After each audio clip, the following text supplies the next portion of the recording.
Kuwait ലഹരി വിരുദ്ധ അതോറിറ്റിയുമായി ചേർന്ന് ദുബായ് പോലീസ് നടത്തിയ റെയ്ഡിൽ കോടിക്കണക്കിന് രൂപയുടെ മയക്കുമരുന്ന് ഗുളികകൾ പിടികൂടി. 1,40,00,000-ലധികം മയക്കുമരുന്ന് ഗുളികയാണ് പോലീസ് പിടികൂടിയത്. 3 പേരെ അറസ്റ്റ് ചെയ്തതായും ദുബായ് പോലീസ് അറിയിച്ചു.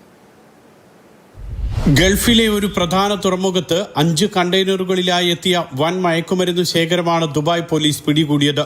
ചോളം നിറച്ച ചാക്കുകളുടെ കൂട്ടത്തിലാണ് മയക്കുമരുന്ന് ഗുളികകളും കടത്താൻ ശ്രമിച്ചത്. 1,40,62,500 കെപ്റ്റാഗൺ ഗുളികകൾ പിടികൂടിയതായി ദുബായ് പോലീസ് അറിയിച്ചു.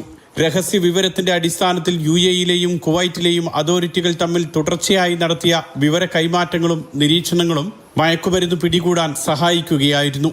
പ്രത്യേകം ടീം രൂപീകരിച്ചായിരുന്നു അന്വേഷണം.